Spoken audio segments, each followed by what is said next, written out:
بسم الله الرحمن الرحيم.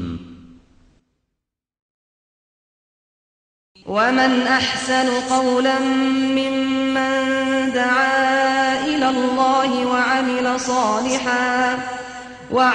صالحا وقال إنني من المسلمين.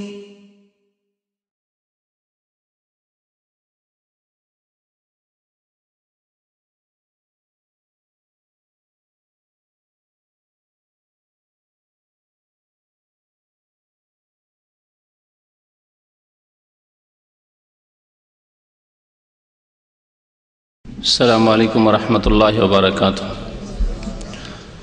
إن الحمد لله نحمده ونستعينه ونستغفره ونعوذ بالله من شرور أنفسنا ومن سيئات أعمالنا. من يهده الله فلا مضل له ومن يضلله فلا هادي له. وأشهد أن لا إله إلا الله وحده لا شريك له وأشهد أن محمدا عبده ورسوله. يا أيها الذين آمنوا اتقوا الله حق تقاته ولا تموتن إلا وأنتم مسلمون. يا أيها الناس اتقوا ربكم الذي خلقكم من نفس واحدة وخلق منها زوجها وبث منهما رجالا كثيرا ونساء. قل الله الذي تساءلون به والأرحام إن الله كان عليكم رقيبا. يا أيها الذين آمنوا اتقوا الله وقولوا قولا سديدا يصلح لكم أعمالكم ويغفر لكم ذنوبكم ومن يطع الله ورسوله فقد فاز فوزا عظيما. أما بعد فإن خير الحديث كتاب الله وخير الهدي هدي محمد صلى الله عليه وسلم وشر الأمور محدثاتها وكل محدثة بدعة وكل بدعة ضلالة وكل ضلالة في النار. أعوذ بالله من الشيطان الرجيم. بسم الله الرحمن الرحيم. وما آتاكم الرسول فخذوه وما نهاكم عنه فانتهوا. মহান আল্লাহর সমস্ত প্রশংসা যে আল্লাহ পাক রব্বুল আলামিন আমাদেরকে সৃষ্টি করেছেন একমাত্র তাঁর ইবাদত বন্দেগীর জন্য এবং আমাদেরকে তাঁর ইবাদত বন্দেগী কেমন করে করতে হবে তার শিক্ষাও দান করেছেন। দরুদ ও সালাম নাজিল হোক প্রিয় নবী মুহাম্মদ রাসূলুল্লাহ সাল্লাল্লাহু আলাইহি ওয়াসাল্লামের প্রতি, যার আনুগত্য করা, যার অনুসরণ করা, যার পথে চলা, যার নিয়ে আসা দিন জীবনের প্রতিটি ক্ষেত্রে বাস্তবায়িত করা প্রত্যেক মুসলিমের ফরজ। আল্লাহুম্মা সাল্লি আলাইহি আল্লাহুম্মা বারিক আলাইহি। আজকে 10 রবিউল আউয়াল 1429 হিজরি। এই রবিউল আউয়াল মাসে নবী করিম সাল্লাল্লাহু আলাইহি ওয়াসাল্লামের ইন্তেকাল হয়েছে, এ সম্পর্কে কোনো দ্বিমত নেই এবং নবী করিম সাল্লাল্লাহু আলাইহি ওয়াসাল্লামের ইন্তেকাল হয়েছে প্রথম একটি কথা, আর দ্বিতীয় কথা হচ্ছে যে রবিউল আউয়াল মাসে ইন্তেকাল হয়েছে। তৃতীয় কথা হচ্ছে যে 12ই রবিউল আউয়ালে নবী করিম সাল্লাল্লাহু আলাইহি ওয়াসাল্লামের ইন্তেকাল হয়েছে। আর নবী করিম সাল্লাল্লাহু আলাইহি ওয়াসাল্লামের জন্ম কখন এ সম্পর্কে ঐতিহাসিকদের, যারা সিরাত বা নবী সাল্লাল্লাহু আলাইহি ওয়াসাল্লামের জীবনী লিখেছেন, তাদের বড় ইখতিলাফ রয়েছে, মতানৈক্য রয়েছে। তারা এক মতে আসতে পারেননি যে তার জন্ম কখন। আর এ কথা একটু আমরা চিন্তা করে দেখলে বুঝতে পারবো যে কেন ইখতিলাফ। একজন মানুষ যত বড় ব্যক্তিত্ব হোক না কেন, যখন তার জন্ম হয় তখন তার সম্পর্কে কেউ জানে না যে সে কি হবে, সে বাঁচবে বাঁচবে না, বড় হবে হবে না, আবার বড় হয়ে সে জ্ঞানী হবে, শিক্ষিত হবে, অশিক্ষিত হবে, যোগ্য হবে, অযোগ্য হবে, কেউ জানে না কোনো ব্যক্তি সম্পর্কে। এমনকি প্রিয় নবী মুহাম্মদ রাসূলুল্লাহ সাল্লাল্লাহু আলাইহি ওয়াসাল্লাম সম্পর্কেও আল্লাহ ছাড়া আর কেউ জানতো না যে তিনি আল্লাহর রাসূল হবেন। সুতরাং স্বাভাবিক এমন একটি সমাজে, যে সমাজে মাত্র কয়েকজন, গোটা মক্কা শহরে মাত্র কয়েকজন লেখাপড়া জানত, অর্থাৎ শিক্ষার চর্চা 1400 বছর আগে তেমন ছিল না ইসলাম আসার পূর্বে। সেই সময় কারো জন্মদিন লিখে রাখা, মুখস্থ রাখা, স্মরণে রাখা, তাদের এই যোগ্যতাই ছিল না বা তাদের এর প্রয়োজনই ছিল না। আপনি 1400 বছর আগে কেন যাবেন? আজকেও আপনার আমার জন্মদিবস অধিকাংশ মানুষ যারা এখানে আছেন আপনার বাবা মা লিখে রাখেননি, মনে রাখেননি, প্রয়োজন মনে করেননি, বা ওই রকম পরিবেশে আপনি জন্ম নেননি, আমি জন্ম নিইনি, ঠিক না? যদিও আপনি হয়তো পরে খুব বড় মানুষ হয়েছে, বড় যোগ্যতা লাভ করেছেন। যোগ্যতা লাভ করার পরে যখন আপনার ইন্তেকাল হবে, যেহেতু আপনি যোগ্য ব্যক্তি, তখন আপনার ইন্তেকালের দিনটি লোকেরা স্মরণে রাখবে, লিখে রাখবে, মনে রাখবে। তাই হয়েছে নবী করিম সাল্লাল্লাহু আলাইহি সাল্লাম সম্পর্কে। তাহলে নবী করিম সাল্লাল্লাহু আলাইহি সাল্লামের জন্মদিবস যখন মানুষের সঠিকভাবে জানা নেই যে কোন দিনে জন্ম হয়েছে, তাহলে প্রথম কথা, জন্মদিবস কোন দিনে পালন করবেন? যদি পালন করাও হয়, কখন পালন করবেন? আর কখন পালন করলে সেই দিনটি পাওয়া যাবে, এই একটি বড় সমস্যার বিষয় রয়েছে। তারপরে কোনো ব্যক্তির জন্মবার্ষিকী পালন করা, জন্মদিবস পালন করা, মৃত্যু দিবস পালন করা বা অন্য কোনো দিবস পালন করা, এর বিধান শরীয়তে আছে কি না, এই একটি প্রশ্ন। এসবের উত্তর ইনশাআল্লাহ তাআলা আজকে দেব। কারণ আজকাল বিশেষ করে উপমহাদেশে, ইন্ডিয়া, বাংলাদেশ, পাকিস্তান আর বেশ কিছু আরব মুসলিম দেশগুলিতে নবী করিম সাল্লাল্লাহু আলাইহি সাল্লামের মিলাদ অর্থাৎ জন্মবার্ষিকী, মিলাদ মানে জন্মবার্ষিকী পালন হতে যাচ্ছে, আর প্রতি বছর হচ্ছে। শুধু পালনই হচ্ছে না, এর নাম ঈদে মিলাদুন নবীতে পরিণত হয়েছে। এই যে জন্মবার্ষিকী নবী করিম সাল্লাল্লাহু আলাইহি সাল্লামের ঈদে মিলাদুন নবীতে পরিণত হয়েছে, অর্থাৎ একটি ঈদ উৎসবে পরিণত হয়েছে। সুতরাং এই সম্পর্কে শরীয়তের বিধান আমাদের জানা জরুরি এবং জেনে তা মানা জরুরি, এবং যেইভাবে নবী করিম সাল্লাল্লাহু আলাইহি ওয়াসাল্লাম আমাদেরকে দিক নির্দেশনা দিয়েছেন সেইভাবে আমাদেরকে জীবনযাপন করতে হবে, তাহলে আমরা মুক্তি পাব। আল্লাহ পাক রব্বুল আলামিন সূরা হাশরের আয়াত নম্বর 7-এ ইরশাদ করেছেন, ওমা আতাকুমুর রাসূলু ফাখুযুহু, যা তোমাদেরকে রাসূলুল্লাহ সাল্লাল্লাহু আলাইহি ওয়াসাল্লাম দিয়েছেন তা তোমরা গ্রহণ করো। ওমা নাহাকুম আনহু, আর যা হতে রাসূলুল্লাহ সাল্লাল্লাহু আলাইহি ওয়াসাল্লাম নিষেধ করেছেন, যা করতে বলেননি বা করতে নিষেধ করেছেন, ফান্তাহু, তা থেকে তোমরা বিরত থাকো।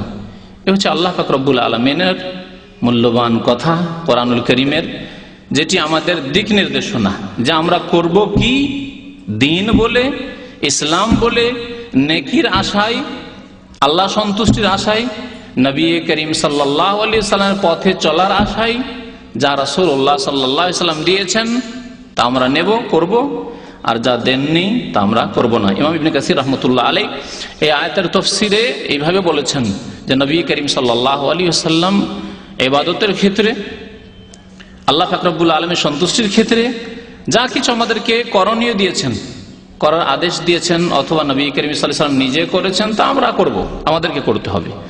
আর যা নবী করিম সাল্লাল্লাহু আলাইহি ওয়াসাল্লাম করেননি অথবা উম্মতকে করতে বলেননি তা আমরা করব না। এই যে মিলাদ বা জন্মবার্ষিকী, প্রথম কথা, মিলাদ শব্দটি ওয়ালাদা থেকে, মিলাদ শব্দ হচ্ছে ওয়ালাদা থেকে। ওয়ালাদ আমরা কাকে বলি? সন্তানকে। আর ওয়ালাদাকে যদি ক্রিয়া নেন, ফেল যেটাকে বলা হয় ক্রিয়া, তাহলে ওয়ালাদা মানে কারো জন্ম হওয়া। ওয়ালাদা থেকে মিলাদ মানে জন্মের সময়কাল, ইসিম জরফ,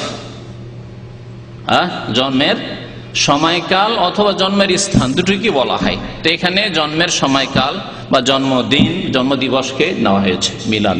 তাহলে মিলাদ মানে আমাদের দেশীয় ভাষায় যে অজ্ঞতা রয়েছে মিলাদকে বোঝার ক্ষেত্রে, তা হচ্ছে মিলাদ আমাদের দেশের মানুষরা পালন করে না, পড়ে। বাঙালি জাতি মিলাদ কি করে? পড়ে, পাঠ করে। আজকে মিলাদ পাঠ হবে অমুকের বাড়িতে, বলে না, বলে, লিখে সব কিছুই করে তারা। মিলাদ নাকি পাঠ করবে?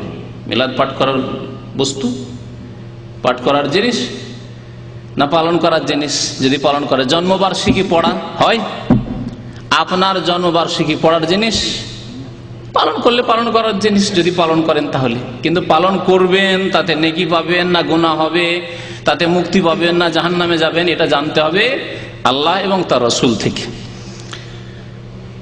একটি গুরুত্বপূর্ণ কথা মনে রাখবেন, ভুলবেন না, কারণ আমরা মিলাদি দেশের মানুষ। সুতরাং ওইসব বিদাতি মানুষকে বোঝাতে হবে যারা বিভ্রান্তির শিকার হয়ে রয়েছে বা যাদেরকে বিভ্রান্ত করা হয়েছে। আল্লাহ পাক রব্বুল আলামিনের কোরআনে কারিমে কতটি সূরা রয়েছে মনে আছে? 114টি সূরা রয়েছে, অসংখ্য আয়াত। নবী করিম সাল্লাল্লাহু আলাইহি ওয়াসাল্লাম অসংখ্য হাদিস রয়েছে। কোন একটি আয়াতে প্রিয় নবী মুহাম্মদ সাল্লাল্লাহু আলাইহি ওয়াসাল্লামের জন্মের কথা উল্লেখিত হয়েছে? আল্লাহর নবীর জন্মের কথা ওয়ালাদা দিয়ে, এই শব্দ দিয়ে, যে রাসূলুল্লাহ সাল্লাল্লাহু আলাইহি ওয়াসাল্লামের জন্ম হয়েছে, তোমাদের উপর আল্লাহর এটি বড় ইহসান, অনুগ্রহ, আল্লাহ পাক রব্বুল আলামিনের এটি বড় নিয়ামত। এইভাবে তাই মুসলিম জাতি যদি কোরআনকে চর্চা করতে শিখত, কোরআনকে যদি স্টাডি করা শিখত, কোরআনকে যদি অধ্যয়ন করা শিখত, কোরআনের শব্দগুলি ভালো করে পড়তো এবং সেগুলির সামান্য অর্থ বোঝার চেষ্টা করত, তাহলে বিভ্রান্তির শিকার হতো না, তাদেরকে কেউ বিভ্রান্ত করতে পারত না। পরে ইন্নাল্লাহা ওয়া মালাইকাতাহু ইউসাল্লুনা আলান নবী, আল্লাহ পাক নবীর উপর রহমত নাযিল করেন আর ফেরেশতাগণ রহমতের দোয়া করতে থাকেন। ইয়া আইয়ুহাল্লাযীনা আমানু, সুতরাং হে মুমিনগণ, সাল্লু আলাইহি ওয়া সাল্লিমু তাসলিমা, প্রিয় নবী মুহাম্মদ সাল্লাল্লাহু আলাইহি ওয়াসাল্লামের উপর, তোমাদের নবীর উপর কি করো? সালাত এবং সালাম পেশ করো, যেভাবে আল্লাহ এবং তার রাসূল পেশ করতে বলেছেন। এই আয়াত পাঠ করা হয় মিলাদের অনুষ্ঠানে। আর দেখো কোরআনে মিলাদের কথা রয়েছে। গত কয়েক বছর ধরে মাঝে মাঝে যখন এই সময়গুলি আসে, তখন আমাদের অনেক ভাইয়েরা যারা ওইসব যেগুলি ধর্মের নামে বিদাতি টিভি রয়েছে বাংলাদেশে, সেগুলির কথা বলে আমাকে বলে যে তারা পেশ করলে কোরআনে কারিমে আছে মিলাদের কথা। যে কোথায় কোরআনে কারিমে আছে? বলছে ইন্নাল্লাহা ওয়া মালাইকাতুহু ইউসাল্লুনা আলান নবী, চ্যানেল আই বলছে, দেখো মিলাদের কথা আছে। আপনাকে তরজমা করে শোনালাম। যদি আপনি কানা না হতেন তাহলে আপনাকে কোড়ে ঘর দেখে হাইকোর্ট বলতে পারতেন না ওই বিদাতিরা। হ্যাঁ, ইন্নাল্লাহ, নিশ্চয় আল্লাহ পাক রব্বুল আলামিন, ওয়া মালাইকাতুহু, এবং তার ফেরেশতাগণ, ইউসাল্লুনা আলান নবী, আল্লাহ রহমতের মালিক, সুতরাং রহমত নাযিল করেন। আর ফেরেশতারা যেহেতু রহমতের মালিক নন, ফেরেশতারা রহমতের দুয়ার মালিক, দোয়া করতে পারেন, তাই তারা রহমতের আল্লাহ নবীর জন্য দোয়া করেন আল্লাহর কাছে যে আল্লাহ মুহাম্মদ সাল্লাল্লাহু আলাইহি ওয়াসাল্লামের রহমত বর্ষণ করো। তাহলে এলো কোথায়? মিলাদের কথা আছে কোথাও? ইউসাল্লুনা শব্দ আছে, রহমত নাযিল করা। ইয়া আইয়ুহাল্লাযীনা আমানু, হে ঈমানদারগণ, হে মুমিনগণ, সাল্লু আলাইহি, সুতরাং তোমরাও দুরূদ সালাত পেশ করো। আল্লাহ তুমি নবীর উপর রহমত বর্ষণ করো। আল্লাহুম্মা সাল্লি আলা মুহাম্মদ, নবী সাল্লাল্লাহু আলাইহি ওয়াসাল্লাম শিখিয়েছেন, ওয়া আলা আলি মুহাম্মদ, তার বংশধরের উপর, ওয়াসাল্লিমু, এবং সালাম পেশ করো। এর প্রতি আমল করছি আমরা কোথায়? সবগুলি নামাজের মধ্যে কিন্তু আত্তাহিয়াত পড়ছেন। আর কি বলছেন? আসসালামু আলাইকা আইয়ুহান নবী, হে নবী মুহাম্মদ সাল্লাল্লাহু আলাইহি ওয়াসাল্লাম, আপনার উপর যেন কি হোক?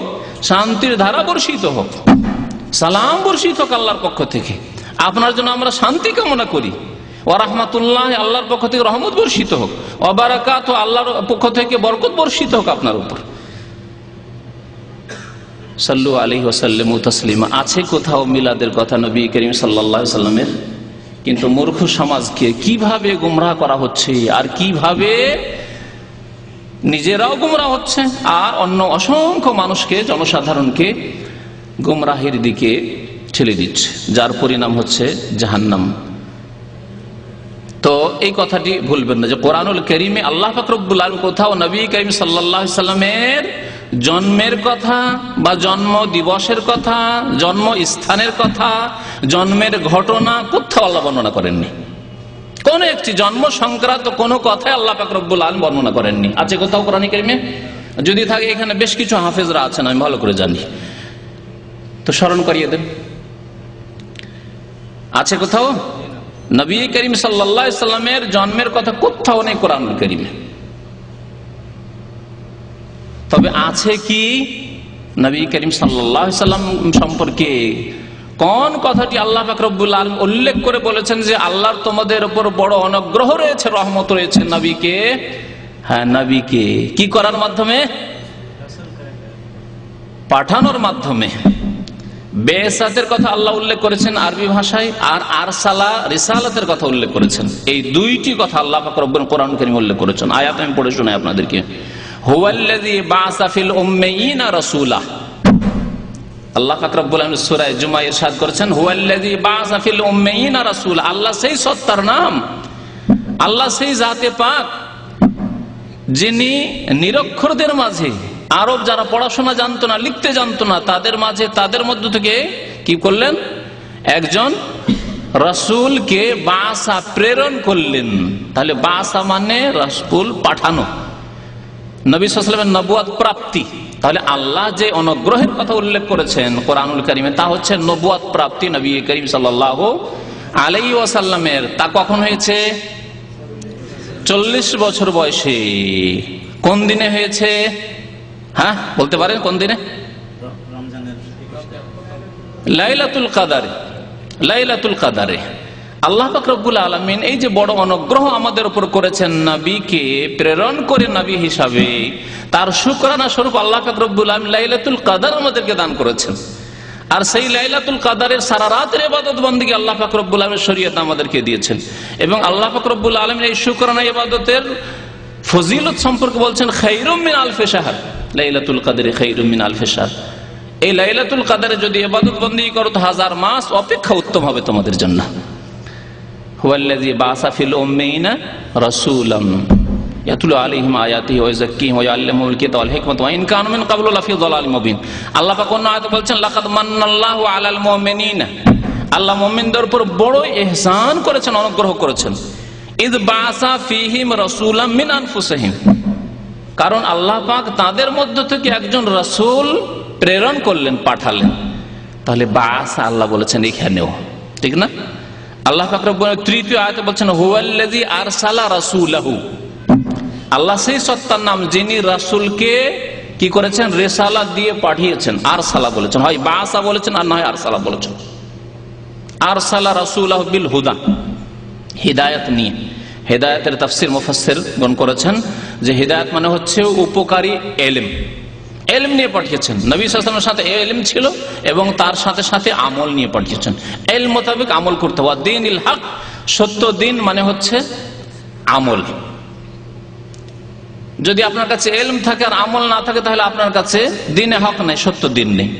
আর আপনার কাছে যদি আমল থাকে, আমল করছেন কিন্তু অজ্ঞতার সাথে ভুল বিদাতি আমল করছেন, তাহলে হিদায়াত নেই, পথভ্রষ্ট। আল্লাহ এই জন্য দুইটি কথা বলেছেন, হুয়াল্লাযী আরসালা রাসূলাহু বিল হুদা ওয়া দীনিল হক।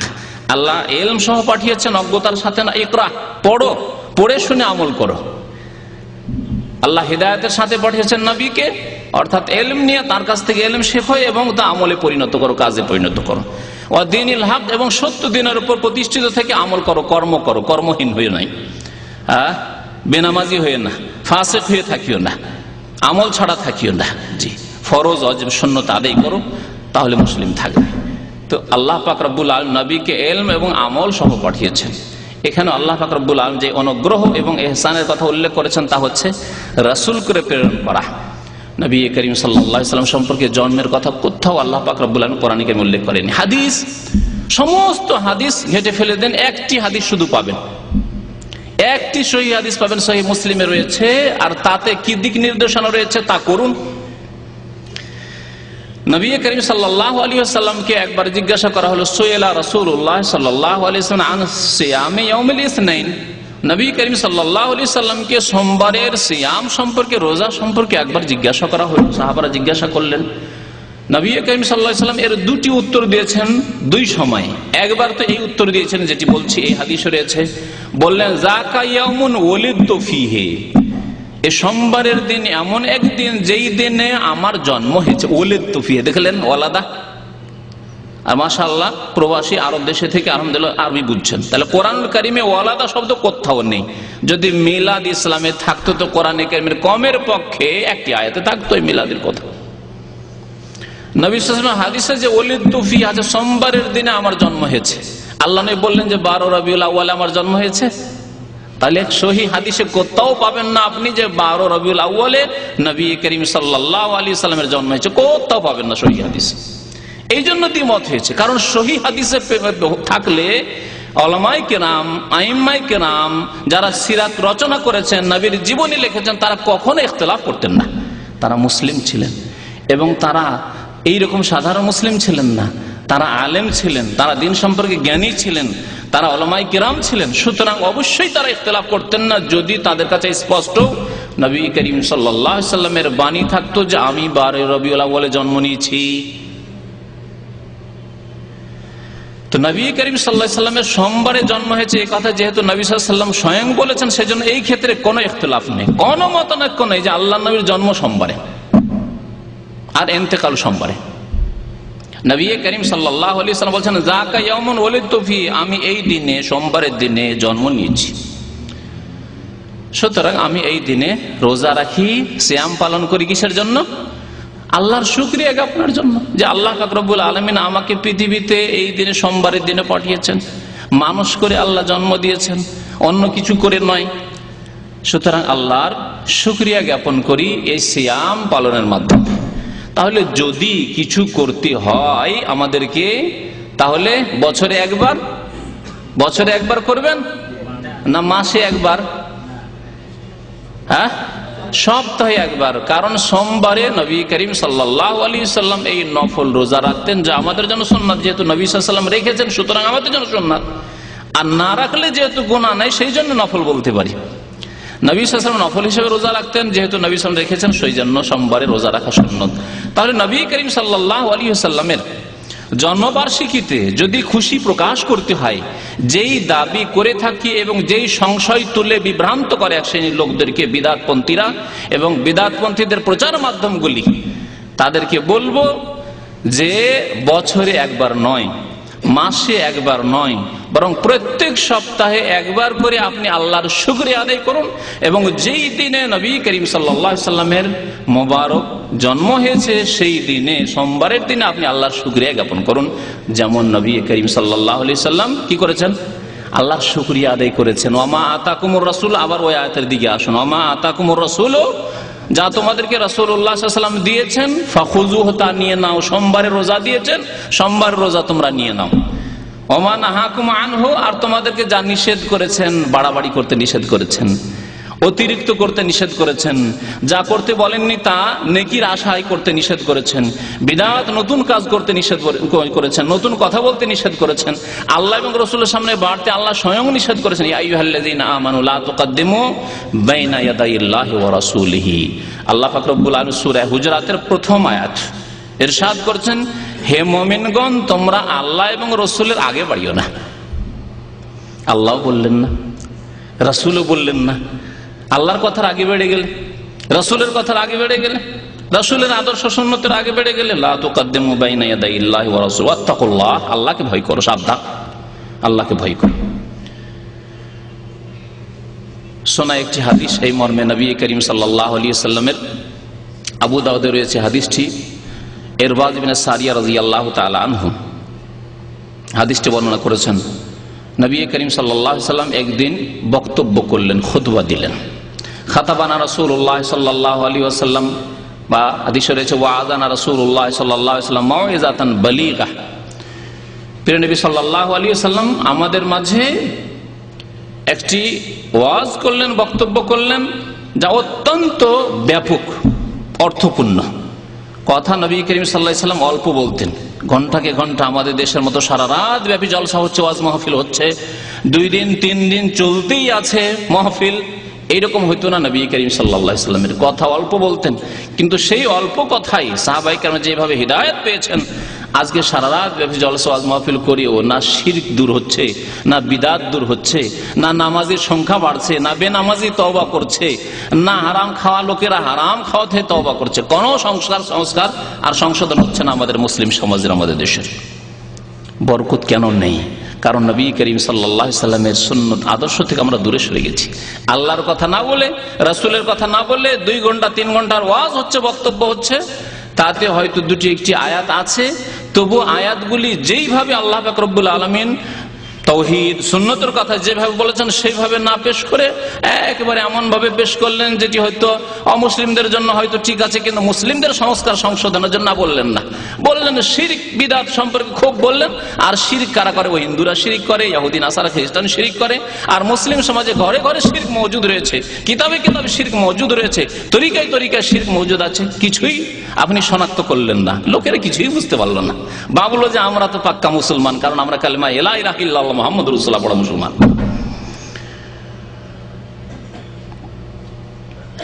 নবী করিম সাল্লাল্লাহু আলাইহি ওয়াসাল্লাম একটি ওয়াজ করলেন, বক্তব্য করলেন, অত্যন্ত গুরুত্বপূর্ণ এবং অর্থপূর্ণ, ব্যাপক। সাহাবী বলছেন যে ওয়াজিলাত মিনহাল কুলুব, সেই বক্তব্য শুনে মানুষের অন্তর আল্লাহর ভয়ে কেঁপে উঠল। সাহাবায়ে কেরামের অন্তর আল্লাহর ভয়ে কেঁপে উঠল। ওয়াজারাফাত মিনহুল উয়ুন, এবং চোখ দিয়ে সবার অশ্রু প্রবাহিত হলো, কান্না শুরু হয়ে গেল সাহাবায়ে কেরাম রাদিয়াল্লাহু তাআলা আনহুম আজমাইন। সাহাবারা বলেন, ইয়া রাসূলুল্লাহ ওয়াআযতানা কান্নাহা মাউইযাতু মুআদ্দিহ, আমাদেরকে এমন বক্তব্য করলেন, এমন ওয়াজ শোনালেন যে মনে হচ্ছে যে এটি হচ্ছে আপনার বিদায় ভাষণ, মনে হচ্ছে বিদায় ভাষণ, আর মনে হয় আপনি আমাদের মাঝে থাকবেন না। ফাউসেনা ইয়া রাসূলুল্লাহ, আল্লাহ রাসূল আমাদেরকে কিছু বিশেষ উপদেশ দান করুন, বিশেষ উপদেশ দান করুন, ওসিয়ত করুন। ওসিয়ত দুই রকম ভাগ হয়, এক হচ্ছে ধন সম্পদ সংক্রান্ত, ছেলে মেয়েদেরকে ধন সম্পদ সম্পর্কে বলছেন যে আমার টাকা পয়সা থেকে এত টাকা মসজিদে দিও, মাদ্রাসায় দিও, এতিমখানায় দিও, এত কোরআন কপি কিনে দিও, তফসির কিনে দিও ইত্যাদি। এগুলি হচ্ছে বা অমুক অমুক ব্যক্তিকে যাদের হয়তো ধন সম্পদে অধিকার নেই আপনার উত্তরাধিকারী হিসাবে, কিন্তু তাদেরকে কিছু দিতে বলছেন, এ হচ্ছে এক ওসিয়ত। আর এক ওসিয়ত হচ্ছে যে কোনো ভালো কথা, ভালো উপদেশ দেওয়া। নবী করিম সাল্লাল্লাহু আলাইহি ওয়াসাল্লাম যেহেতু ধন সম্পদের কাউকে ওয়ারিস বানাননি, আম্বে কেরাম কাউকে ওয়ারিস বানান না, ওসিয়ত করতে বললেন, অর্থাৎ ভালো উপদেশ, ভালো কথা কিছু আমাদেরকে শুনিয়ে দেন যেগুলি আমরা মনে রাখবো এবং সেই মোতাবেক আমরা চলবো।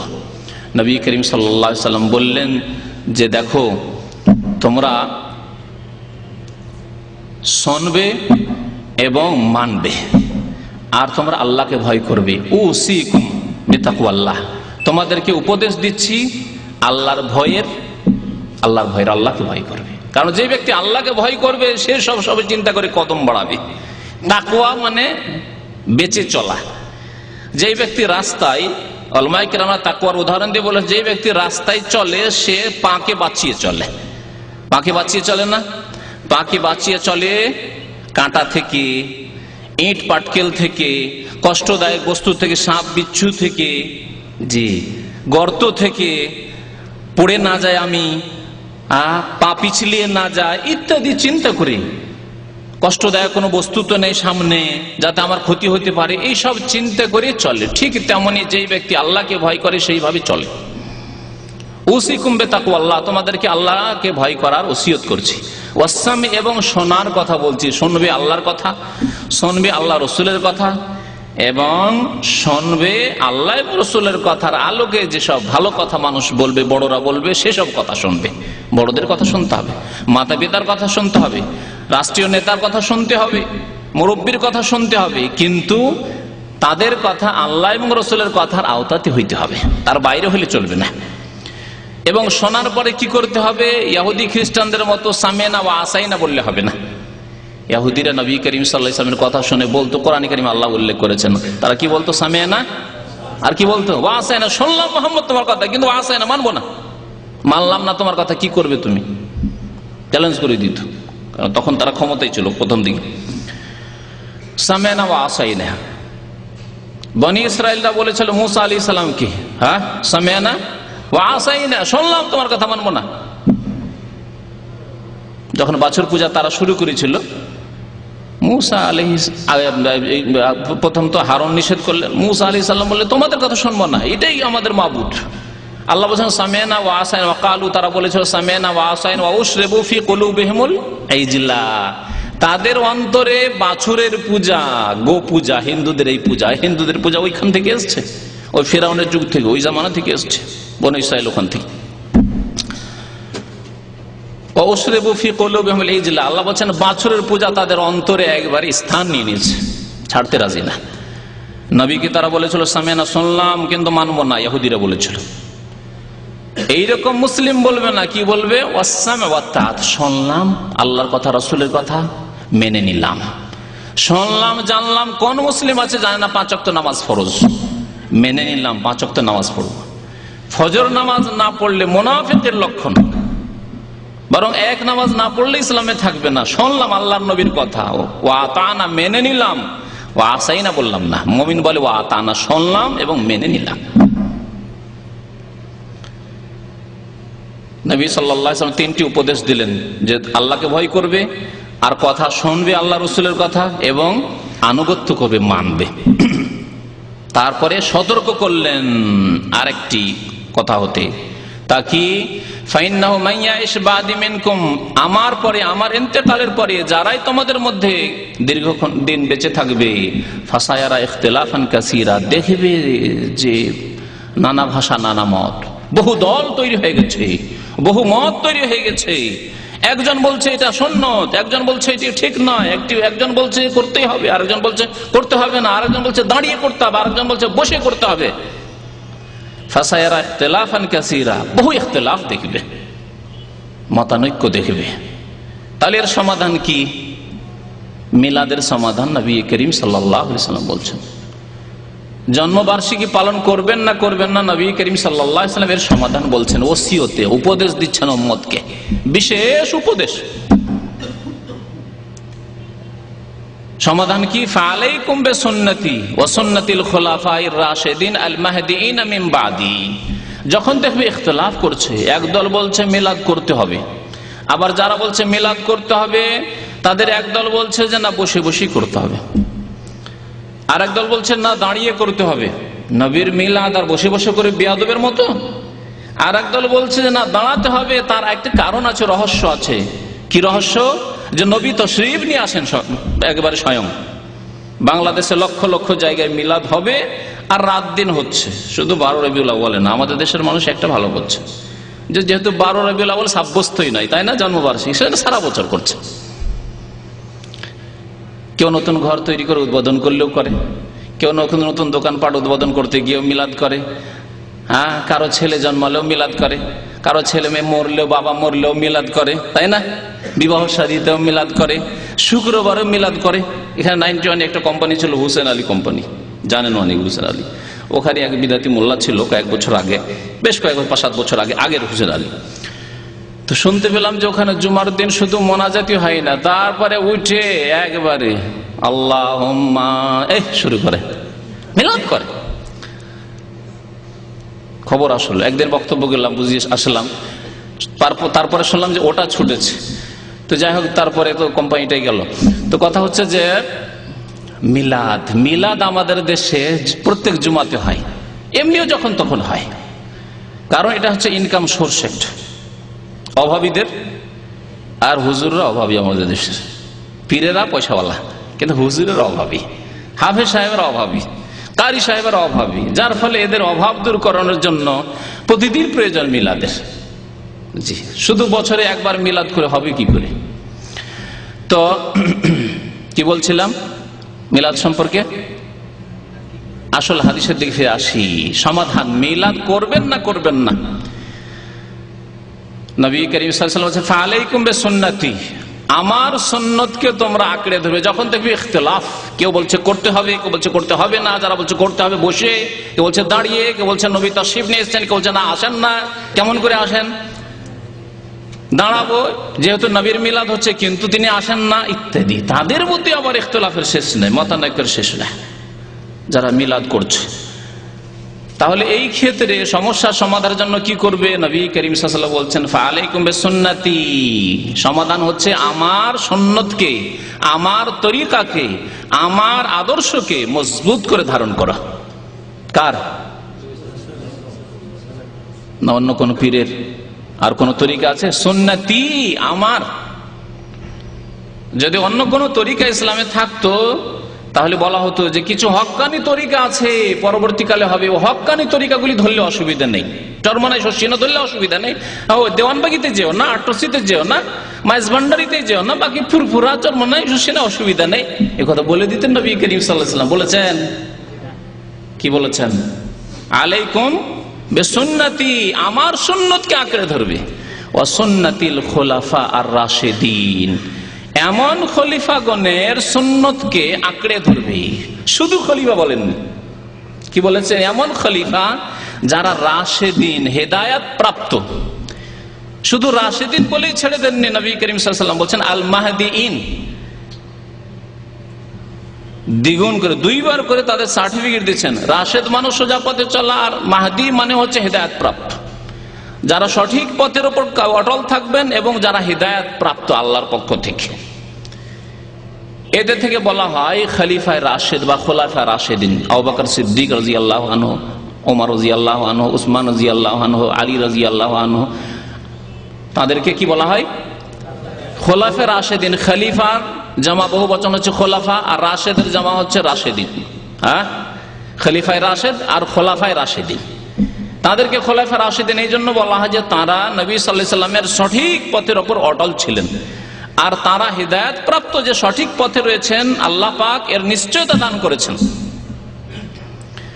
নবী করিম সাল্লাল্লাহু আলাইহি ওয়াসাল্লাম এর নিশ্চয়তা দান করেছেন। নবী সাল্লাল্লাহু আলাইহি ওয়াসাল্লাম আল খিলাফাতু ফি উম্মতি 30 সানা, আমার উম্মতে খেলাফাতে রাশেদা সঠিক পথের ওপর, নির্ভেজাল কোরআন সুন্নাহর ওপর, সামান্য এদিক সেদিক যাবেন না। 30 বছরের খেলাফত কায়েম থাকবে। এই 4 খলিফার জামানে 30 বছর শেষ হয়ে গেছে। জি, তাদের সুন্নতকে আঁকড়ে ধরতে বলছেন নবী করিম সাল্লাল্লাহু আলাইহি ওয়াসাল্লাম। নবী সাল্লাল্লাহু আলাইহি ওয়াসাল্লাম সুন্নতের পরে ওয়া সুন্নাতিল খুলাফা রাশিদিন আল মাহদিয়িন মিন বাদি, শুধু আঁকড়েই ধরতে বলছেন না, আরো তাকিদের জন্য বলছেন আদু আলাইহা, মাড়ির দাঁত দিয়ে চেপে ধরবে। বিন নওয়াজিজ, নওয়াজিজ মাড়ির দাঁতকে বলা হয়, কারণ সামনের দাঁত নরম, সামনের দাঁত দিয়ে কোনো কিছু ধরে না, জোর দিয়ে যদি কেউ টান দেয় তো দাঁত ভেঙে নিয়ে চলে যাবে, তাই না? কিন্তু মাড়ির দাঁতে চেপে যদি ধরেন তো অত সোজা নাই। মাড়ির দাঁত ভেঙে দেওয়া আর আপনার কাছ থেকে ছিনিয়ে নেওয়া অত সহজ নয়। নবী করিম সাল্লাল্লাহু আলাইহি ওয়াসাল্লাম সুন্নতকে তার দাঁত দিয়ে, মাড়ি দিয়ে চেপে ধরা যায় না। তাহলে এটি কি করা হয়েছে? বোঝানো হয়েছে এই ভাজি এমন মজবুত করে ধারণ করবে যে তুমি যদি পৃথিবীতে একাই থাকো, সুন্নতের ওপর, রাসূলের তরিকার ওপর, গোটা বাংলাদেশে আপনি একা, সারা বিশ্বে আপনি একা। আপনার সাথী সঙ্গী বিমানবন্দর গেলেও খুঁজে পান না, বাস স্ট্যান্ডে গেলেও খুঁজে পান না, বাজারে মার্কেটে গেলেও খুঁজে পান না, জি কোথাও খুঁজে পান না, গ্রামে গেলেও খুঁজে পান না, শহরে আসলেও খুঁজে পান না, দেশে গেলেও খুঁজে পান না, বিদেশে গেলেও খুঁজে পান না। হতে পারে সুসংবাদ দিয়েছেন নবী করিম সাল্লাল্লাহু আলাইহি ওয়াসাল্লাম, ফাতুবা লিল গুরাবা, যারা নিজেদেরকে দেখবে যে আগন্তুক, আমি যেন অপরিচিত মানুষ, আমি দেশেও অপরিচিত। কারণ নবী সাল্লাল্লাহু আলাইহি ওয়াসাল্লামের সুন্নতের উপর আমল করতে গিয়ে সবার কাছে মনে হচ্ছে অপরিচিত, আমি নতুন কোন জিনিস নিয়ে এসেছি, নতুন পথ নিয়ে এসেছি, আমি একজন যেন একাই মানুষ। আমি নবী সাল্লাল্লাহু আলাইহি ওয়াসাল্লাম কি বলছেন? ফাতুবা, সুসংবাদ রয়েছে এই সব লোকের জন্য যারা দেখবে যে আমি একা হয়ে গেছি, আমাদের সংখ্যা অল্প, তাদের জন্য সুসংবাদ রয়েছে। আর গোরাবা কাদেরকে বলা হয়েছে? আল্লাযীনা ইউসলিহুনা মা আফসাদ, ধর্ম সম্পর্কে, দিন সম্পর্কে ভেজাল ঢুকিয়ে দিয়ে যে নষ্ট করে দিয়েছে, তার যারা সংস্কার করবে, সংশোধন করবে, তারাই হচ্ছে গোরাবা, আগন্তুক ব্যক্তি, অচেনা ব্যক্তি। লোকজনে তাদের কি পরিচিতি নিতে চায় না, তাদের সাথে কাছে ঘনিয়ে বসতে চায় না, কারণ তরিকা আলাদা, তোমার কোন তরিকা তুমি নিয়ে এসছো। জি, সুসংবাদ দিয়েছেন নবী করিম সাল্লাল্লাহু আলাইহি ওয়াসাল্লাম, অল্প সংখ্যক মানুষকে যারা সুন্নতের অনুসারী হবে এমন মজবুত করে ধারণ করতে হবে। তারপরে কি বললেন? এটা তো ইতিবাচক বললেন নবী করিম সাল্লাল্লাহু আলাইহি ওয়াসাল্লাম যে আমার সুন্নতকে মজবুত করে ধারণ করো আর আমার খলিফাদের সুন্নতকে মজবুত করে ধারণ করো। ইয়াকুম মুহদাসাতিল উমুর, সাবধান নতুন নতুন কাজ থেকে, সাবধান মুহদাসাতিল উমুর, নতুন নতুন কাজ থেকে সাবধান। কিসে? সব ক্ষেত্রে, দুনিয়ার ক্ষেত্রেও না, ধর্মের ক্ষেত্রে, শুধু দিনের ক্ষেত্রে, ধর্মের ক্ষেত্রে। ধর্মের ক্ষেত্রে নতুন কাজ থেকে বেঁচে থাকতে হবে, কারণ দিনের কাজ যখন ইবাদত আল্লাহর সন্তুষ্টির জন্য, সুতরাং তার আসল হচ্ছে যে ইবাদত প্রমাণিত হবে আল্লাহ আপনাকে করতে বলেছেন কিনা, হয় কোরআনুল কারীমে অথবা নবী করিম সাল্লাল্লাহু আলাইহি ওয়াসাল্লাম তার হাদিসে বলেছেন কিনা যে এইভাবে আল্লাহকে পেতে পারবে, আল্লাহকে পাওয়া যাবে। ওয়াইয়াকুম মুহদাসাতিল উমুর, সাবধান নতুন নতুন কাজ হতে ধর্মের নামে। ফাইন্না কুল্লা মুহদাসাতিন বিদআহ, কারণ প্রত্যেক নতুন কাজ হচ্ছে বিদআহ। ওয়া কুল্লু বিদআতিন দালালা, আর প্রত্যেক বিদআত হচ্ছে পথভ্রষ্টতা, রাস্তা হারিয়ে ফেলা। যখনই নতুন কাজ করবেন তখন প্রিয় নবী সাল্লাল্লাহু আলাইহি সাল্লামের রাস্তা আপনি হারিয়ে দিলেন, এদিক সেদিকে চলে গেলেন, ডান দিকে বাম দিকে চলে গেলেন। নাসাই শরীফের হাদিস রয়েছে কুল্লু দালালাতিন ফিন্নার, যে খুতবা পাঠ করতেন নবী করিম সাল্লাল্লাহু আলাইহি ওয়াসাল্লাম, আমি শুরুতে পাঠ করেছি আম্মা বাদ ফাইন্না খায়রাল হাদিসি কিতাবুল্লাহ, তার শেষখানে নবী সাল্লাল্লাহু আলাইহি ওয়াসাল্লাম বলতেন ওয়া কুল্লু দালালাতিন ফিন্নার, প্রত্যেক পথভ্রষ্টতার পরিণাম হচ্ছে ফিন্নার, জাহান্নামে যাওয়া। তাহলে যদি নতুন কাজ কেউ ধর্মের নামে করে, আল্লাহর নৈকট্য লাভ হবে না, আল্লাহর সন্তুষ্টি হাসিল হবে না, বরং গুমরাহি হবে, পথভ্রষ্টতা হবে, আর তার পরিণাম হচ্ছে জাহান্নামে যাওয়া। এখন মিলাদ সম্পর্কে, জন্মবার্ষিকী, আর দুই একটি কথা বলি। তা হচ্ছে যে মিলাদ, এই জন্মবার্ষিকী শুরু হলো কখন? জন্মবার্ষিকী মুসলিমদের মধ্যে কখন শুরু হলো? আর মুসলিমদের আগেও জন্মবার্ষিকী পালন করা ছিল। যেমন বিভিন্ন ইতিহাসের কিতাবাদিতে রয়েছে ফেরাউনদের যুগের, মেসরে যে ফেরাউনদের রাজত্ব, ফেরাউন কোন এক রাজার নাম নাই, মেসরের যে কেউ রাজা হইতো সেই জামানায় তাদেরকে ফেরাউন বলা হইতো উপাধি। যেমন ভারত উপমহাদেশের রাজা বলা হয়, মহারাজা বলা হয়, হ্যাঁ, বা নবাব বলা হইতো মুসলিম নবাবদেরকে। তো ফেরাউন যে রাজা বাদশাহ যারা হইতো মিশরে, তাদের জন্মবার্ষিকী পালন হইতো সেই যুগে, আজকে থেকে 5000, 4000, 3000 বছর আগে। আর এটি ভারতে হিন্দুদের মধ্যে ছিল জয়ন্তী পালন। আজ পর্যন্ত হিন্দুদের ক্যালেন্ডার যদি কেউ দেখে থাকেন, ভারতের ক্যালেন্ডারগুলি, ভারতের যে কোনো ক্যালেন্ডার, বাংলা ক্যালেন্ডার নেন আর অন্য কোনো ক্যালেন্ডার নেন, হিন্দি ক্যালেন্ডার নেন, ভারতের ক্যালেন্ডারে গোটা মাসে এমন কোন দিন পাবেন না যেদিন কারো জয়ন্তী অথবা মৃত্যুবার্ষিকী নেই। কারো জন্ম অষ্টমী, কারো জয়ন্তী, আর কারো মৃত্যুবার্ষিকী, আর কারো কিছু এই সব রয়েছে। জি, ইসলামে যদি আল্লাহ পাক রব্বুল আলামিন এইরকম সুযোগ দিয়ে জন্মবার্ষিকী পালন করার আর মৃত্যুবার্ষিকী পালন করার, তো ইসলামে এমন কোন দিন 360 দিনে পাওয়া যাবে না যেই দিনে বড় একটা কোনো ঘটনা ঘটেনি। হয় কোনো সাহাবীর জন্ম হয়েছে, আর না হলে কোনো সাহাবীর ইন্তেকাল হয়েছে, না হয় কোনো জিহাদে বিজয় লাভ হয়েছে, বিজয় দিবস, স্বাধীনতা দিবস, আর অন্য কোন দিবস, এই নামে পালন করতে করতে দেখা যেত যে সারা বছর মুসলিমদেরকে এইসবই পালন করতে হইতো। তাই আল্লাহ পাক রব্বুল আলামিন ওই রাস্তাই বন্ধ করে দিয়েছেন। না ইসলামে জন্মবার্ষিকী পালন করা রয়েছে, না মৃত্যুবার্ষিকী পালন করা রয়েছে, না বিজয় দিবস পালন করা রয়েছে। বিজয় দিবস থাকলে মক্কা বিজয় দিবস আসতো, খয়বর বিজয় দিবস আসতো, তায়েফ বিজয় দিবস আসতো, হুনাইনের যুদ্ধের বিজয় দিবস আসতো, আসতো না? বদর দিবস আসতো, ওহদ দিবস আসতো, খন্দক দিবস আসতো। নবী সাল্লাল্লাহু আলাইহি জামানায় এতগুলি, 19-এর বেশি যুদ্ধ নবী সাল্লাল্লাহু আলাইহি জামানায় হয়েছে। তারপরে সাহাবায়ে কেরামদের জামানায় কত যুদ্ধ হয়েছে, জিহাদ ফি সাবিলিল্লাহ হয়েছে। খোলাফায়ে রাশিদিনদের পরেও যুগ যুগ ধরে, উমাইয়ার যুগে, আব্বাসীদের যুগে জিহাদ ফি সাবিলিল্লাহ বহু হয়েছে। তাহলে বিজয় দিবসের শেষ আছে? তাই আল্লাহ পাক রব্বুল আলামিন এবং তার রাসূল এই রাস্তায় বন্ধ করে দিয়েছে, ইসলামী সব নেই। জন্মবার্ষিকী প্রাচীন যুগ থেকে কাফেরদের মধ্যে চলে আসছিল, তারপরে চলে আসে জন্মবার্ষিকী খ্রিস্টানদের মধ্যে, ফেরাউনদের থেকে আসে খ্রিস্টানদের মধ্যে। খ্রিস্টানরা শুরু করে ঈসা আলাইহিস সালামের জন্মদিবস পালন করা 25শে ডিসেম্বরে, যেটিকে কি বলে তারা? ক্রিসমাস ডে বা বড়দিন বলে না, বড়দিন পালন করা।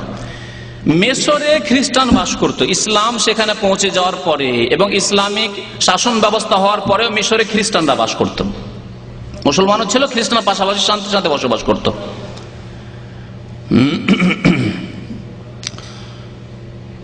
মিশরে চতুর্থ শতাব্দীতে অর্থাৎ চতুর্থ শতাব্দীর শেষ দিকে, অর্থাৎ নবী করিম সাল্লাল্লাহু আলাইহি সাল্লামের প্রায় কাছাকাছি 400 বছর পরে, 100, 200, 300, 400 বছর পরে কাছাকাছি, মিশরে মুসলিম নামে একটি গোষ্ঠীর রাজত্ব কায়েম হয়, যাদের আসল নাম হচ্ছে ওবাইদি বংশ।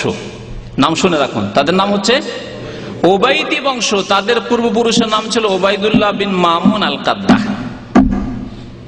ইহুদি লোক ছিল।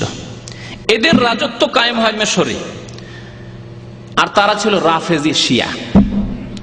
তারা নিজেদের নাম দিল মানুষের জনপ্রিয়তা হাসিল করার জন্য, মানুষের ভালোবাসা হাসিল করার জন্য। কারণ ফাতেমা রাদিয়াল্লাহু তাআলা আনহা যদি নাম নেওয়া যায়, তাহলে সুন্নিদেরও ভালোবাসা নেওয়া যাবে না? কারণ আমরা আলহামদুলিল্লাহ রাব্বিল আলামিন যেমন ফাতেমা রাদিয়াল্লাহু তাআলা আনহাকে ভালোবাসি, তেমনি আয়েশা রাদিয়াল্লাহু তাআলা আনহাকে ভালোবাসি, তেমনি খাদিজা রাদিয়াল্লাহু তাআলা আনহাকে ভালোবাসি, তেমনি মাইমুনা রাদিয়াল্লাহু তাআলা আনহাকে ভালোবাসি, তেমনি যায়েনাব উম্মে কুলসুম রুকাইয়া সবাইকে ভালোবাসি। কোনো পার্থক্য নেই এই দুই ভালোবাসায়। কিন্তু তাদের মধ্যে তো তা নেই। ফাতেমা রাদিয়াল্লাহু তাআলা আনহা আর ভালোবাসার দোহাই তারা দেয়, কিন্তু তাদের সবচেয়ে বড় শত্রু নবী করিম সাল্লাল্লাহু আলাইহি সাল্লামের প্রিয়তমা জাওজা মুহতারমা আয়েশা রাদিয়াল্লাহু তাআলা আনহা। জি, তাদের কিতাবে রয়েছে যে আল্লাহ বলছেন গাবি জবাই করতে, ইন্নাল্লাহ ইয়ামুরুকুম আন তাযবাহু বাকারা, গাবি মানে আয়েশাকে জবাই করো। জি, তাদের কিতাবে রয়েছে। আল্লাহ এইভাবে বহু জাতিকে গুমরাহ করেছে, কারণ আল্লাহ জাহান্নামকে ভর্তি করবেন। ইসলামে আসার পরেও এক গর্ত থেকে উঠে এসেছে, ইহুদি খ্রিস্টানদের গর্ত থেকে উঠে এসে, হিন্দুদের গর্ত থেকে উঠে এসে আর এক গর্তে আছাড় খেয়ে পড়েছে জাহান্নামে যাওয়ার জন্য। হতভাগা। এইভাবে আমাদের দেশে যারা নিজেদেরকে সুন্নিও বলে বা আহলে সুন্নাত বলে, তারা কালিমা লা ইলাহা ইল্লাল্লাহ পড়ার সাথে, তারা নামাজ রোজার সাথে শিরক বিদআত করে কি করে, হিন্দুদের গর্ত থেকে, ভারত উপমহাদেশে ওই গর্ত থেকে উঠে আসলেও ইসলামে আসার পর আর টিকে থাকতে পারেনি, আর এক গর্তে গিয়ে সুফিবাদের গর্তে গিয়ে পড়েছে, শিরক বিদআতের গর্তে পড়েছে, মিলাদ জন্মবার্ষিকী পালনের গর্তে পড়েছে, দিয়ে গোমরাহ হয়েছে, জাহান্নামের ইন্ধন হওয়ার ব্যবস্থা নিয়েছে নিজেই। কুল্লু যালালাতিন ফিন্নার। তো জন্মবার্ষিকী ঈসা আলাইহিস সালামের মিশরে চলছিল। এই রাফেজি রাজত্ব যখন কায়েম হলো, ওবাইদি রাজত্ব যখন কায়েম হলো, তখন তাদের এক শাসক ছিল মুইজুদ্দৌলা। সে প্রথম চালু করলো মিশরে চতুর্থ শতাব্দীর শেষ দিকে এই মিলাদ চালু করলো। সেখান থেকে ধীরে ধীরে ইরাকে আসলো। ইরাকে মুজাফফরউদ্দিন কুকুবুরি বলে একজন লোক ছিল, সে এক শাসক ছিল। সে শুরু করলো ষষ্ঠ শতাব্দীতে। ওমর মোহাম্মদ মোল্লা বলে একজন ধর্মীয় নেতা ছিল, সে শুরু করলো। এই দুইজন, এক ধর্মীয় মোল্লা ওমর মোহাম্মদ মোল্লা বলে একজন, আর এক ছিল শাসক, তার ক্ষমতা। এইদিকে মোল্লা প্রচার করছে বিদআতের, মিলাদ জন্মবার্ষিকী পালনের, আর এইদিকে শাসক পয়সা লুটিয়ে দিচ্ছে, ব্যয় করছে, এবং দেশে ইরাকে ঘোষণা করে দিয়েছে যে 12 রবিউল আউয়ালে দোকানপাট, কাজ কর্ম, কলকারখানা সবকিছু বন্ধ হয়ে যেতে হবে, আর আমরা খুশি পালন করব।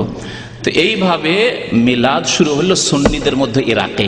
ইরাক থেকে এই ধর্ম যেহেতু ওই দিকে দিয়ে গেল ইরান, আফগানিস্তান, তারপরে পাকিস্তান, বাংলাদেশ চলে গেল। এই মিলাদ জন্মবার্ষিকী পালন ওখানে গেল।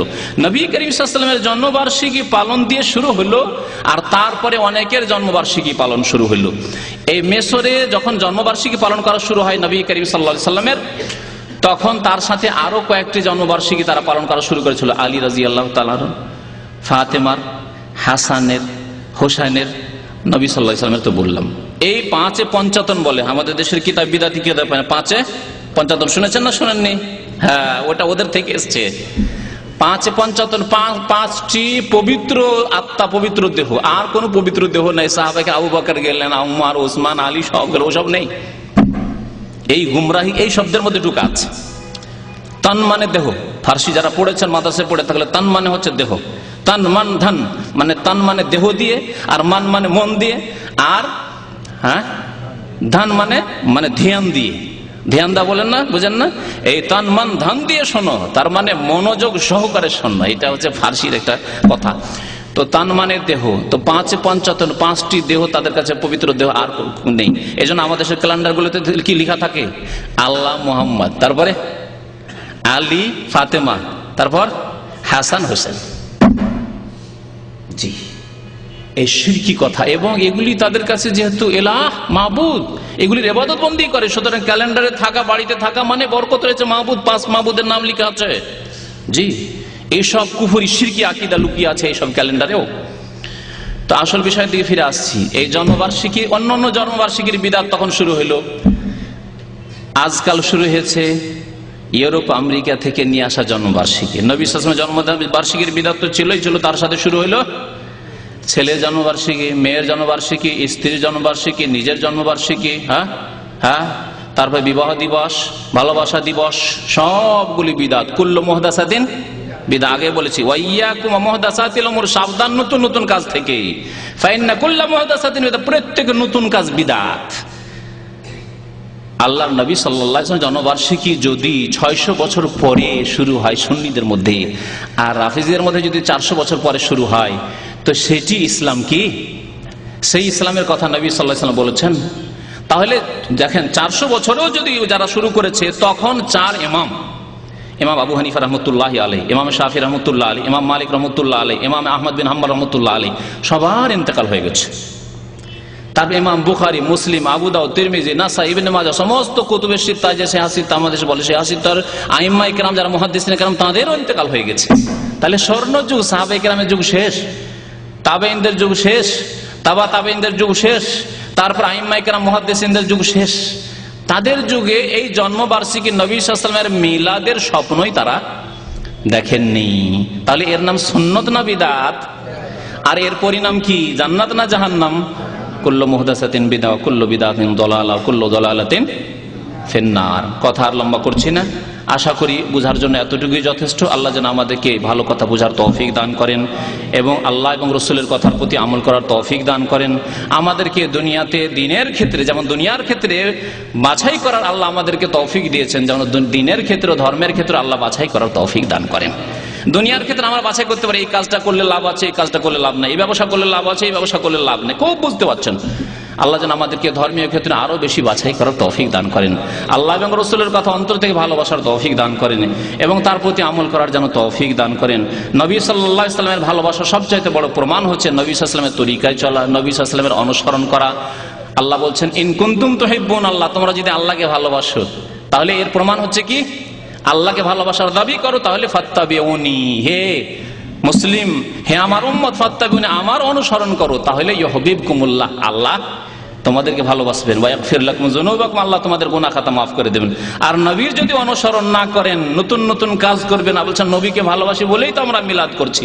নবী সাল্লাল্লাহু আলাইহি ওয়াসাল্লাম কাল কিয়ামতে সম্পর্ক ছেদের ঘোষণা করবেন যে এরা আমার উম্মত নাই, শোকান শোকান, সহিহ বুখারী হাদিস রয়েছে। যারা নতুন নতুন কাজ করে কাল কিয়ামতে হাসরে ওই আপনার হাউজে কাউসারের কাছে যাবে, তাদের ফেরেশতারা ধাক্কা দিয়ে যখন তাড়াবে, তখন নবী সাল্লাল্লাহু আলাইহি ওয়াসাল্লাম প্রথম তো তাদের ওযুর অঙ্গগুলি দেখবেন, কারণ বিদাতে অনেক মিলাদ করা লোক যারা নামাজ পড়ে, সুতরাং ওযুর অঙ্গ চমকিবে, দেখে বলবেন যে আসতে দাও, ইন্না উম্মতি উম্মতি, আমার উম্মতের লোক আমার সাথীর সঙ্গে আসতে দাও। তখন ফেরেশতারা বলবে, ইন্নাকা লা তাদরি মা আহদাসু বাদা, হে নবী আপনি জানেন না যে আপনার পরে এরা নতুন নতুন কি কাজ করেছে, আপনার তরিকার উপর ছিল না, এরা নতুন তরিকা আবিষ্কার করেছে।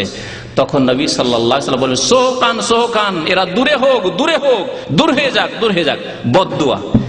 আর আরেকটি অর্থ হচ্ছে যে দূরে তাড়িয়ে দাও, দূরে তাড়িয়ে, হে ফেরেশতারা এদেরকে দূরে ভাগিয়ে দাও, তাড়িয়ে দাও, তাড়িয়ে দাও। লিমান গায়্যারা বাদি, আমার পরে যারা ধর্মকে পরিবর্তন করেছে, বিকৃত করেছে। আল্লাহ যেন আমাদেরকে সুমতি দান করেন। আল্লাহ আমাদেরকে কোরআন সুন্নাহ বুঝার এবং তার প্রতি আমল করার তৌফিক দান করেন। নবী সাল্লাল্লাহু আলাইহি ওয়াসাল্লামের সুন্নতকে প্রতিষ্ঠা করার জন্য তৌফিক দান করেন। বিদআত থেকে বেঁচে থাকার আমাদেরকে, আমাদের সমাজকে আল্লাহ যেন তৌফিক দান করেন। ওয়া সাল্লাল্লাহু আলা নবিয়িনা মুহাম্মদ ওয়া আলা আলিহি ওয়া সাহবিহি আজমাইন।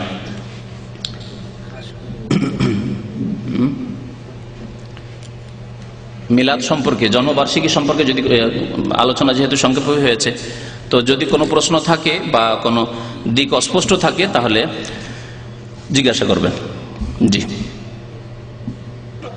এক ভাই বলছেন আমি খুব অসুস্থ আছি, সবার কাছে দোয়া আছে, আল্লাহ যেন শেফা দান করেন। যে ভাই অসুস্থ রয়েছেন আল্লাহ যেন সুস্থতা দান করেন। আল্লাহ যেন আমাদেরকে দুনিয়াতে যতদিন রেখেছেন সুস্থতার সাথে রাখেন। আল্লাহ যখন নেবেন কালেমা লা ইলাহা ইল্লাল্লাহর উপর যেন আমাদের ইন্তেকাল হয়, আমিন। ধর্মের মেয়ে ডাকা শরীয়ত মোতাবেক কতটুকু জায়েজ? ধর্মের মেয়ে ডাকা মানে কাউকে মেয়ে বলা, আপনার মেয়ে নয় অথচ মেয়ে বলা, এতে হয়তো অত বাধা নেই, কিন্তু যেহেতু এর পরে যেটুকু হবে সেগুলি হারাম হচ্ছে, সেই জন্য এই রাস্তাকে বন্ধ করে দিতে হবে, জায়েজ হবে না।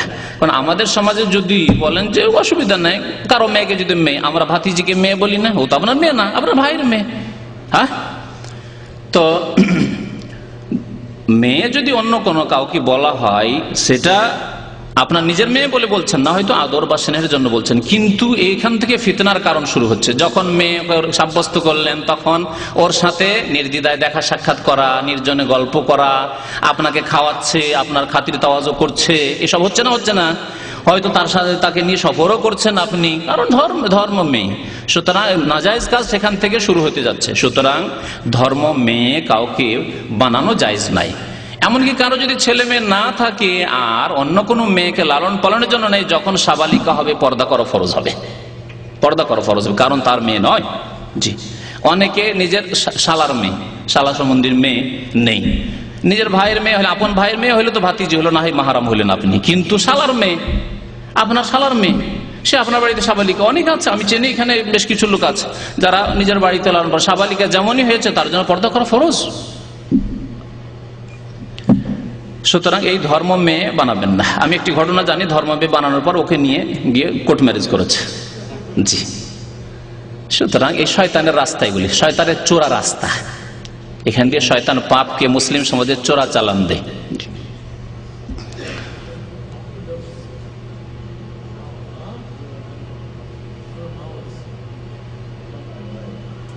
কি এটা দেখেন তো পড়ে কি লিখেছে, বুঝতে? হ্যাঁ হ্যাঁ, রফুল ইয়াদান বুঝা যায় না তো, রফায়াত করা লিখেছে শব্দ করে না, আমিন বলা এবং সালাম ফেরানো পর্যন্ত শাহাদাত আঙ্গুল দিয়ে ইশারা করা। বিস্তারিত আসার জন্য ফেকার ক্লাস হয় জুমার দিনে, এশার নামাজের পরে আসবেন। জি, এর উত্তর হচ্ছে ক্লাস করা, ওখানে ফেকার ক্লাস হয় জুমার দিনে। আজকে মিলাদ সম্পর্কে মাশাআল্লাহ কেউ প্রশ্ন করছেন না, কারণ সব মাশাআল্লাহ মেনে নিলেন যে আর মিলাদ তিয়াদ করবেন না। মিলাদে কি হয়, একটা দিক গুরুত্বপূর্ণ দিক থেকে গেছে। মিলাদে কি হয়, মিলাদে বহু রকমের পাপ হয়। তার মধ্যে যারাও বলছে যে আমরা পাপ মুক্ত মিলাদ করি, তাদের মধ্যে সবচেয়ে বড় পাপ থাকে, তা হচ্ছে শিরক।